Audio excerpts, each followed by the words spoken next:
যেনাকে জাতির জনক বলা হয়, আমরা গান্ধীজি বলে সম্বোধন করি মহাত্মা গান্ধী।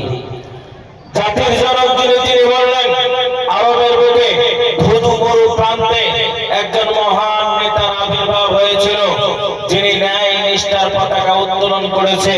সারা পৃথিবীর বুকে যিনি সত্যর বাণী ছড়িয়েছেন, তিনার নাম আহমদ, তিনার নাম মোহাম্মদ। আওয়াজটা উঁচু করে বলি নারায়ে তাকবীর। আজকে সারা পৃথিবীর বুকে যদি আপনি তাকিয়ে দেখেন, মুসলিম মানে জঙ্গিবাদী, মুসলিম মানে সন্ত্রাসবাদী, মুসলমানদের মধ্যে আদর্শ নাই, মুসলমানদের মধ্যে ভব্যতা নাই, মুসলমানরা ন্যায় হতে পারে না, নিষ্ঠাবান হতে পারে না, এইরকম একটা তকমা কিন্তু ইসলামের উপরে লাগানো হচ্ছে। ইসলাম বলে, Islam never support of terrorism, Islam complete course of life. পৃথিবীর মুসলমান ইসলাম কখনোই সন্ত্রাসবাদীকে সমর্থন করে না।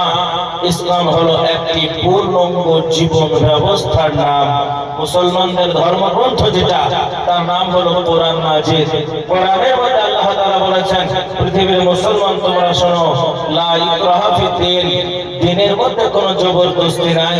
যদি তোমরা একজন মানুষকে অন্যায় করে মারো, সমগ্র মানব জাতিকে মারার মতন গুনাহ তোমার আমলনামায় দেওয়া হবে। যদি একজন অমুসলিম তোমার কাছে আশ্রয় চায়, তোমার দায়িত্ব কর্তব্য হলো তাকে আশ্রয় দেওয়া। এটা ইসলাম আমাদেরকে শিক্ষা দিয়েছেন।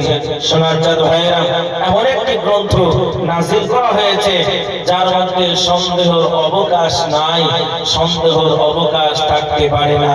একটা দিন নয়, দুটা দিন নয়, 23টা বছর ধরে যে মহাগ্রন্থ কালামে হাকিম আমাদের উপরে নাজিল হয়েছে। আসন্ন রমজান মাস আমাদের সম্মুখে আসছে। এই পবিত্র মাহে রমজানুল মুবারাকে আল্লাহ তাআলা পবিত্র গ্রন্থকে নাজিল করেছেন। একবার জোরে বলি আলহামদুলিল্লাহ। আলহামদুলিল্লাহ। কোরআন হলো মানব জাতির জন্য একটি পথ প্রদর্শক গ্রন্থ, যেখানে বলা আছে, পৃথিবীর মুসলমান তোমরা শোনো, দুনিয়ার বুকে তোমাদের 4টি পরীক্ষা করা হবে। এই 4টি পরীক্ষা থেকে যদি তোমরা পাস করতে পারো, আমি আল্লাহ ওয়াদা করলাম, ওয়াদান আলাইহি হাক্কান, আমি আল্লাহ আমার ওয়াদা সত্য ওয়াদা, আমার ওয়াদার মধ্যে কোনো ভেজাল নাই, আমার ওয়াদার মধ্যে কোনো ডুপ্লিসিটি নাই, আমার ওয়াদার মধ্যে কোনো গন্ডগোল নাই। আমি আল্লাহ ওয়াদা করেছি তোমাদের জন্য জান্নাতের ব্যবস্থা করা হবে। একবার জোরে বলি সুবহানাল্লাহ। সুবহানাল্লাহ। এবার কে কে জান্নাতে যেতে চায় না, একটু হাতটা তোলেন তো।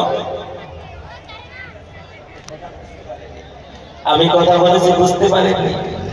জান্নাতে কে কে যেতে চায় না ভাইরা?